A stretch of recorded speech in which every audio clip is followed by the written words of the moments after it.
আধুনিক সমাজের ভণ্ডামি, নৈতিক অবক্ষয় আর ধর্মের ভুল ব্যাখ্যা সবকিছুকে এক সূত্রে গেঁথে মঞ্চে ফুটিয়ে তোলা হয়েছে পুলসিরাত। প্রতিটি সংলাপ, প্রতিটি মুহূর্ত যেন প্রশ্ন ছুড়ে দেয়, মানুষ আসলে কাকে বিশ্বাস করবে, ধর্ম না মানবতাকে। আমরাও দেখেছি আমাদের দেশের অনেকে ইউরোপ যাওয়ার জন্য নানানভাবে যায় এবং তারপরে লিবিয়া থেকেই গতকালকে লিবিয়া থেকে 309 জন ফিরে এসেছে। তাদের মধ্যে কতজন মারা গিয়েছে আমরা কিন্তু জানি না। এই যে শুধুই উন্নত জীবনযাপনের জন্য এবং সারা পৃথিবীর ব্যবস্থাটাই এমন বৈষম্যমূলক অর্থনীতি সারা পৃথিবীতে যে মানুষের বেঁচে থাকা অনেক কঠিন। অসংখ্য ভাগ্য বিড়ম্বিত মানুষের মতোই ওরা তিনজন, আবু কায়েস, আসাদ ও মারওয়ান, নিজেদের ভাগ্য নিঃসরণের জন্য ফিলিস্তিন থেকে স্বপ্নের কুয়েতে পাড়ি জমাতে চায়। তিনজন বয়সে এবং প্রজন্মে আলাদা হলেও এক জায়গায় মিল, তারা সবাই উদ্বাস্তু।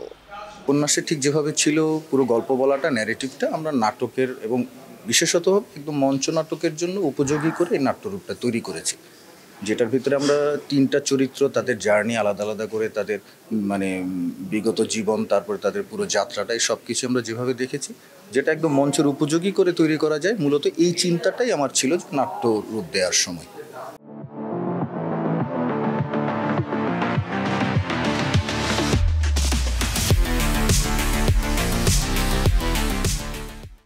দর্শকদের চোখে মুখে আবেগ, মনোযোগ আর করতালির ঝড় প্রমাণ করে নাটকের গভীর প্রভাব। নাটকের আলো, সঙ্গীত, পোশাক ও মঞ্চসজ্জার নিখুঁত ব্যবহার গল্পকে করেছে আরো জীবন্ত।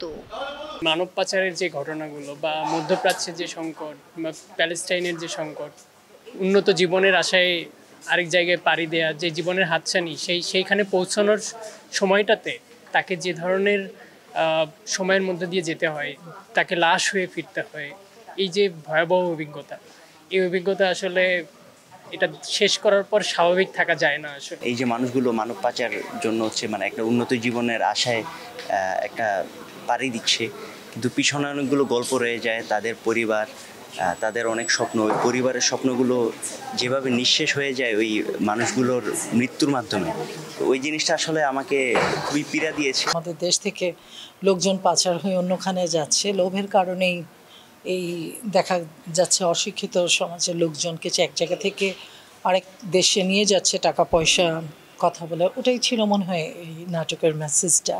রং এন্ডিংয়ে গিয়ে পৌঁছায়, সেটা খুব ভালোভাবে দেখিয়েছে আর কি। ওটাই ভালো লাগছে আর কি। পুলসিরাত শুধু এক নাটক নয়, এটি এক আত্মসমালোচনার আহ্বান। মানবতার জায়গায় আর সমাজের বিকৃত চেহারা উন্মোচনের গল্প এই নাটক, যা দর্শককে ভাবায়, নাড়া দেয় আর মন ছুঁয়ে যায়। শ্রেয়া রায়, কালের কণ্ঠ।